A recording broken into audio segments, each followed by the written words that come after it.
Hi, everyone. Welcome back to now one of your favorite podcasts. This is Chat from Columbus School BCS. I am teacher April, as usual, here with you. Nice to see you all again. And today we are switching the tables a little bit because usually teacher Carlos is with me, teacher Charles, talking about things, interviewing people. But today, teacher David and I are ganging up and we're going to ask teacher Charles for a lot of specific things. So first, let me introduce teacher David is here with me. Hello, everyone. Thank you so much for inviting me. I'm so excited for this episode. I'm going to be as intriguing as I can to teacher Charles. You always are, teacher David. We were just talking about his nature, like so good. He's so good at interviewing people. So Yeah, it's just I'm glad to have you on my team. I like gossip. That's all. That's everything. Makes sense. A little bit. No, just kidding, teacher David, just kidding. And teacher Charles is now on the guest feed. Hello, teacher Charles. Hello, guys. How's it going? A little change of like right here. Really? Show us. What is it? Yeah, I mean, I don't know if you noticed what. Yeah, I went to rehab and no, I'm joking. Yeah, I decided to make a little change, every once in a while is good. So new me, new everything. So if you're one of our listeners, but not viewers specifically, go to YouTube, go to Facebook to watch the episode because teacher Charles has decided to live out his long locks. He's rocking a shorter hair. Looks awesome on you, honestly. Way, yeah. Thank you, appreciate it. Yes, it enhances your features. Yeah, I mean, like it's a huge change, but I'm getting used to it. It looks good, really. Thank you. A lot of fans are going to come up on this episode. Oh, hopefully. Hey, like we like that. Yes. Like, I want to know how teacher Charles looks. Yeah. Oh, that's right. A lot of your students from like physical classes, they've only known you with long hair, right? Yeah. And yes, they are going to be like, I already mentioned it, and they ask me sometimes like, when are you going to cut your hair? And well, I don't know, probably soon. So yeah, and actually we're very close to Students' Day, so probably actually where I work somewhere else, so I'm gonna give them like kind of a surprise. So yeah. Oh. They know me with or the reference also with the parents was the teacher with the long hair. Wow. Not anymore. So yeah. Now it's going to be the fun teacher. Yeah, and also, well, summer is coming. So yeah, I get like very frustrated sometimes because I get like very grumpy with the weather. So yeah, it'll be better, right? Yeah, you'll see it's very practical. So yeah, guys, listen. You guys, if you're listening and you were teacher Charles students before COVID strike, go. Everything changed now. Yeah. Actually, go check yes. it out. When the pandemic started, I was rocking the short hair, and I stopped cutting it as soon as the pandemic started because I didn't want to go out, of course. But now that I can, that we are all vaccinated, by the way, Ooh, Yes. Columbus, all the teachers, we are all vaccinated now. So yeah, that's better. Very hard. Classes, presential classes are coming, guys. So be ready. I want to see you again, you all guys. All right. So before we actually get into the topic of the interview, I want to let you know, guys, that if you're listening or watching, there are a lot of platforms where you can find our podcast. One of them is Facebook. You can also listen to it on Spotify, YouTube, and you can get more content from Columbus on TikTok with teacher Pablo and on Instagram as well. Instagram and Facebook are specifically the platforms where you can get in touch with us. Let us know what you want to hear. What do you want us to talk about? Who do you want us to interview? All of that we are very interested to know. So please don't be scared and reach out. Now, into the topic, Teacher Carlos, the wait is over today. I wish I had one of those like in the movies when they're interviewing the police. Oh yeah, like God. the Do you want to be that persuasive? Like yeah, I want to. So inquisitive. Yeah. It would be so fun to have a spotlight on you. No, but now let's get the questions going. So this little series of episodes, we, the teachers of the hosts of this podcast, we wanted to tell you guys about our own experiences living somewhere where we could only use English to communicate and exist within the community. And today we're listening to Teacher Carlos' experience. Yes, very interesting actually, how it happens. Like it all started when I was a little kid. And it was the year of 1990. Yeah, it was the year of 1999 when my parents, I remember, always told me that I was kind of keen of watching things in English. I remember that I started watching VHS. For the ones that are like Gen Z, probably don't know this, but VHS are like huge cassettes where we used to watch movies and things like that. Feeling old already. So yeah. So I really like to watch Jurassic Park and many other films that were in English, and in VHS you couldn't change the language. Yeah. So subtitles. Yes, and my parents used to, well, my dad used to buy things over Tijuana and there, and sometimes the movies didn't have subtitles. So I used to watch the movies a lot over and over again, and I started like repeating the dialogues. I didn't know what they say, but I started repeating, and also music and all that stuff. It got me like into a place where English was very common, like on a daily basis. So that's like the beginning, right? And funny how my experience went from that very natural, and then in middle school, I actually started my English studies at Columbus. Let me tell you that. Yeah. Some people know that. Yeah, I learned a lot. I had amazing teachers. Actually, teacher Alma was my teacher. So an amazing teacher. I learned a lot. But the thing is that I was a teenager in middle school. So I was a mess inside the class, and I was forced to go. I didn't want to go. I didn't find any sense on going to English classes in the afternoon. And now look at this, I'm a teacher now. So yeah, it's very interesting. Oh, so, how the tables have turned. Yes. Actually, and actually I didn't finish because of my attitude as a teenager. But my dad was very, like if you're stopping your English studies, you have to do something. Either you start reading, either you start doing something, but you can stop. So that's why I started reading books and watching more movies, and it kind of helped a lot. But yes, it was like part of the deal. And it was when I was in university when I had the first experience that I could go actually to a English spoken country, right? So have you ever heard about this camps, systems in which you can go to summer camps in the US and things like that? Yeah, a bit.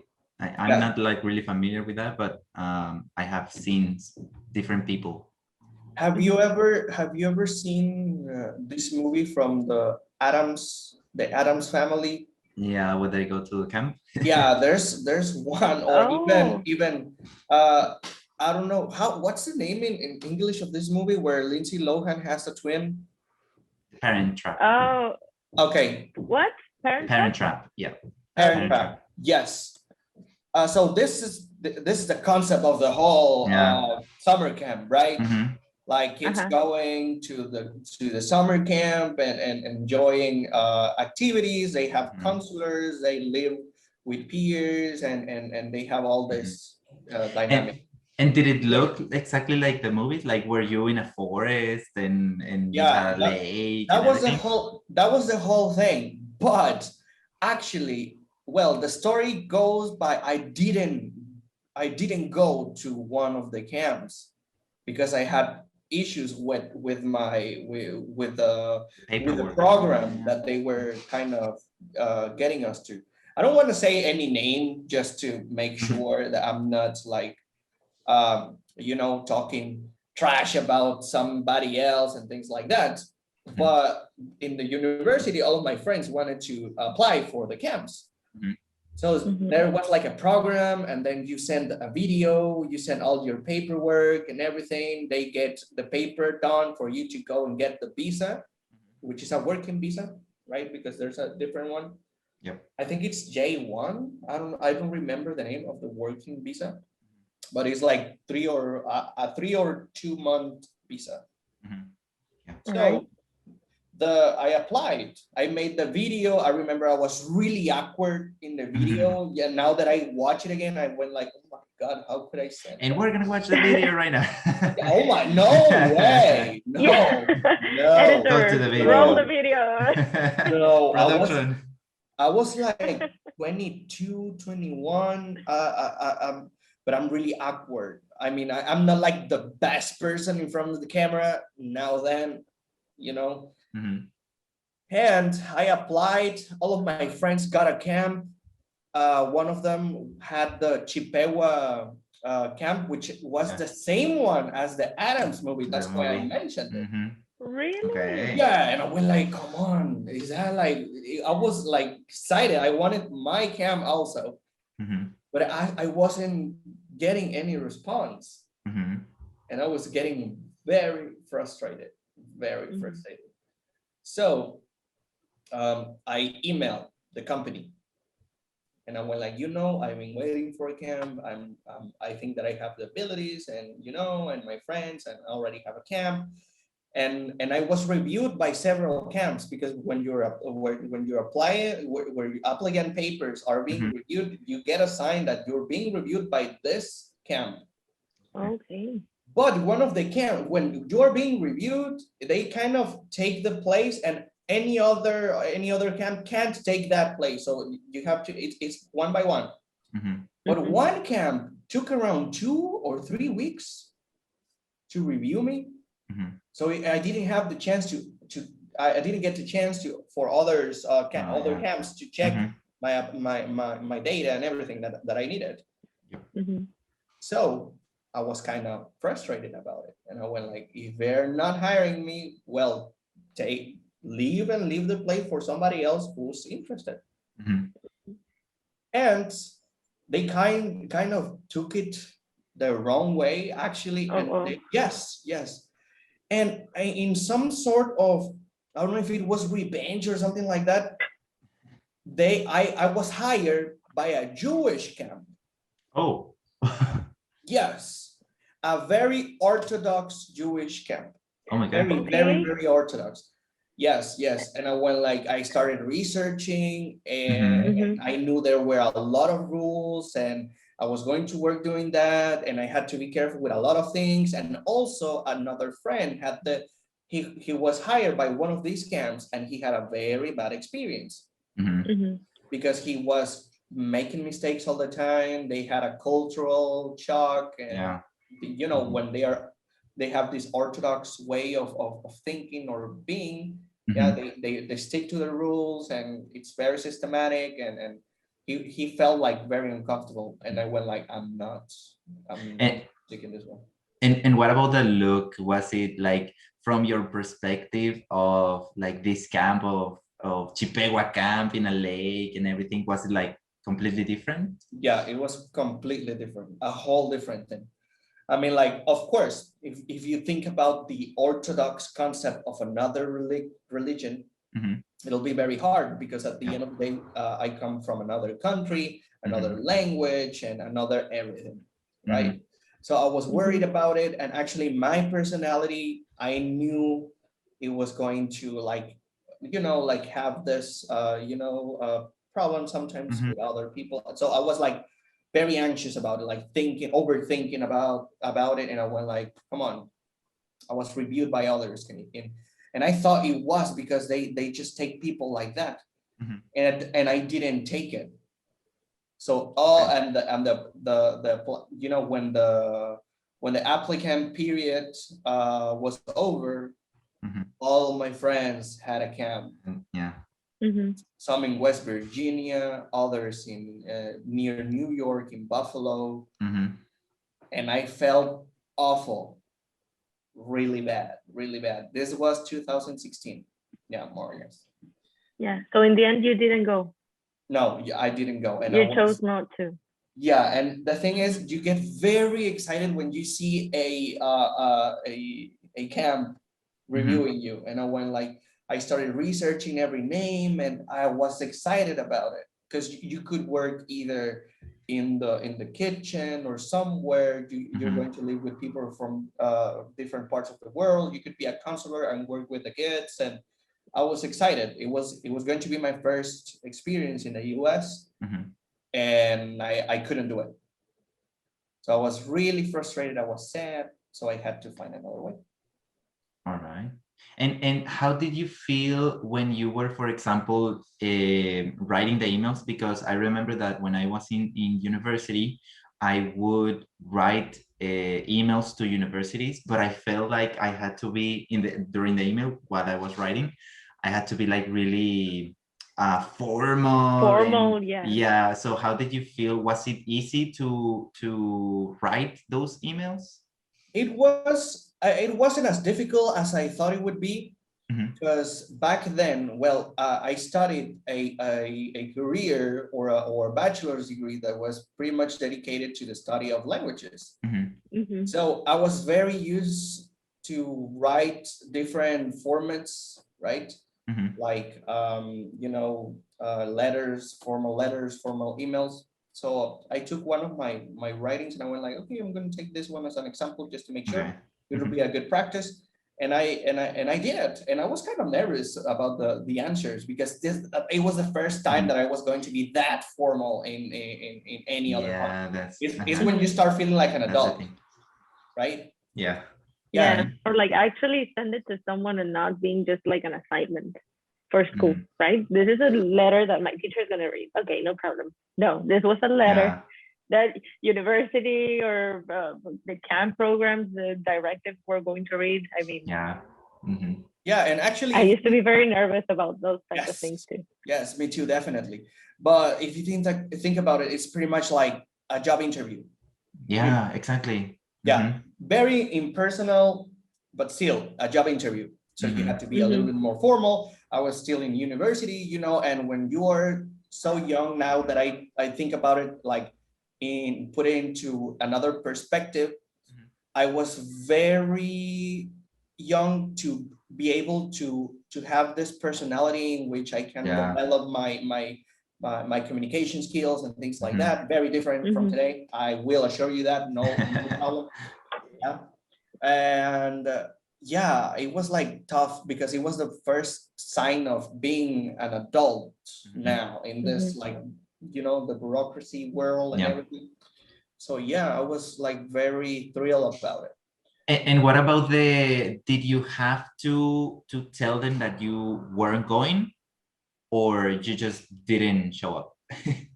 I mean, I had to reject the Okay. yeah, So I you went had to like like formally reject yeah, that, I right? went and I told them that it wasn't into my interest into Mhm. going to a camp that was involved with this and with that in order to avoid any shock that could potentially may put me in a very awkward situation, and I went like that.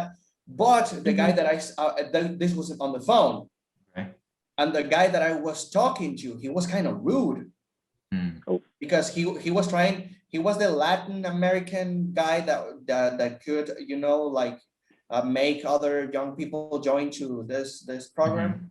So he was kind of rude, and I got angry at him, and I didn't say nothing like bad to him, but I could notice that he was being very rude. I was like, okay, I'm done with this, and I had to resign and give up on the idea of going. But yeah, many things happen after, and I had the opportunity to go, but probably that's gonna be for another episode. If you want to, if you want to know what happened after, yeah, I couldn't go. My friends were planning already where they wanted to go after the camp. They were planning New York, LA, things like that, and I was just sitting there listening to them, making plans without me. That was really sad. But you will know what's gonna happen or what happened on the next episode. If you're interested, join. Be ready because it's coming. No worries. It's gonna be bomb. Yes, because the story doesn't end there, guys. Actually, you already know. Yeah. We've already talked about it in other episodes. There's a happy ending. Yes. You managed to go somehow. Yes. And we're going to figure out next time. This is what we call a cliffhanger, guys. You wanted to know the concept? Yes, this is a cliffhanger. Yeah, it's a textbook cliffhanger. Yeah. So thank you so much, Teacher Charles, for being on the other side today. I didn't know all of that actually. Yeah, I mean, so it is very interesting to know what led up. To the actual experience. Yeah, sorry, but I had to give you context. Like the background, started in 1999. When I was watching VHS video, that VHS movie. It all started with my mom and then my dad. They fell in love and they had me. And it was kind of crazy. Actually, now that I think about it. Yeah. It's fun. It's fun. I like to be on this side of the table. All right. So stay comfortable. You're gonna be there once more next time. All right. I like this. Yes. Thank you, Teacher David, also for helping me out digging. My pleasure. And investigating. Anytime. And I think that next episode I'm gonna be the same, right? I hope so. Yes. Yes, of course. And so guys, this is we're going to leave you with a cliffhanger. Sorry, but not sorry, actually. And we're gonna see each other next time, figuring out how the Teacher Charles managed to actually go there after all of this that he's been telling us today. Have a nice day, guys. Listen to the other podcasts as well. Follow us, listen to us everywhere, YouTube, Spotify, Facebook. Where else can they? Yes. We have Instagram. We have Instagram, and we have as well TikTok with Teacher Pablo, who is doing an awesome job in there with bite-sized lessons. So don't forget to follow us in every social media that we told you as Columbus School BCS. Yes, and let us know what you want to listen to, what part of the story you like best. If you want to be here as well, be our guest. Be our guest. Yeah, you know what I'm talking about, Teacher David. You know it. So see you next time, guys. Thank you so much. Bye. Bye, guys.